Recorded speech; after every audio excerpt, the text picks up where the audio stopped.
শুভেচ্ছা সৌরভ। দাঁতনের মেয়ে অনিন্দিতা চ্যাটার্জি পশ্চিম মেদিনীপুর জেলার বিদ্যাসাগর বিশ্ববিদ্যালয়ের অন্তর্গত দাঁতন ভট্টর কলেজ থেকে ফেলোসফি অনার্সে ফার্স্ট ক্লাস ফার্স্ট পেয়েছে। ইউনিভার্সিটি টপার গোল্ড মেডেল পেয়ে বিএ পাশ করেছেন। স্যার সঞ্জয় দণ্ডপাত স্যারের জ্ঞান তৃষ্ণা কোচিং সেন্টারে 5 বছর ধরে পাঠরত সেই ছাত্রীকে শুভেচ্ছা সৌরভ জানানো সঞ্জয় দণ্ডপাত স্যার সহ অন্যান্য ছাত্রছাত্রীরা এত বড় সাফল্য সবাই খুশিতে মেতে উঠেছেন।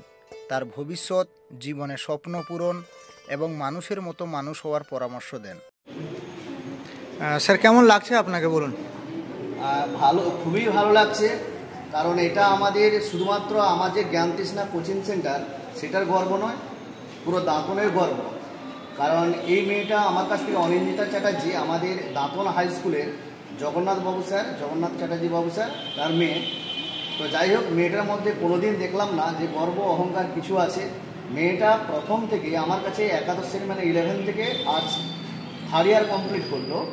সেই প্রথম থেকে পড়ে প্রচুর মেধাবী এবং পরিশ্রমী এবং বাধ্য, যা বললে মোটামুটি সবটাই পড়া রেডি করে রাখতো।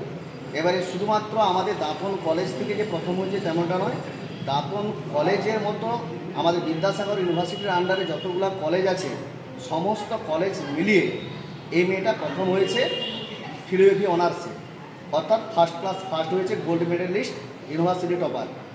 এবারে আমার কাছে যারা পড়ে 6টা কলেজের স্টুডেন্ট এবং 18 থেকে 20টা স্কুলের স্টুডেন্ট। শুধুমাত্র যে আমাদের দাঁতন স্কুল নয়, দাঁতন স্কুলের মধ্যে শুধুমাত্র আমাদের দাঁতন ব্লকটাও নয়, দাঁতন ব্লক বাদ দিয়েও আমার এদিকে দাঁতন 2, দাঁতন 1 বাদ দিয়ে দাঁতন 2, বেলদা গঙ্গাধর একাডেমি, প্রভাতী গার্লস, এদিকে পড়া অন্ত্রী, এইরকম, এদিকে জেনকাপুর, তুর্কা, এত বীরভদ্রপুর আর এন হাই স্কুল, এমন সব স্কুল, এই সমস্ত স্কুল এবং কলেজের ছেলেমেয়েরা আছে।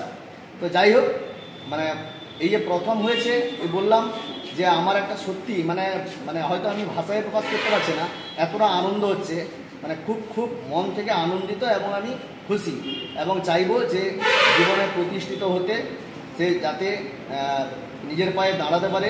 ইউনিভার্সিটিতে গিয়ে আমি দৃঢ় বিশ্বাস সে ইউনিভার্সিটিতেও ফার্স্ট ক্লাস ফার্স্ট হবে এবং নিজের পরিচয় তৈরি করে নেবে, এটা আমি আশাবাদী। কেমন লাগছে তোমায় আজকে? খুবই ভালো লাগছে। আমি আশা করিনি আমি এত দূর আসতে পারবো। এই ক্রেডিটটা পুরোটাই সঞ্জয় স্যারের এবং আমাদের কলেজের সমস্ত প্রফেসর গাইড করার জন্য অসংখ্য ধন্যবাদ। ওনাদের আশীর্বাদে, ওনাদের গাইডেন্সে আমি আজ এত দূর পৌঁছতে পেরেছি। আশা করি আগামী দিনেও এভাবে এগিয়ে যাব এবং জীবনে প্রতিষ্ঠিত হব এবং স্যারদের নাম উজ্জ্বল করব।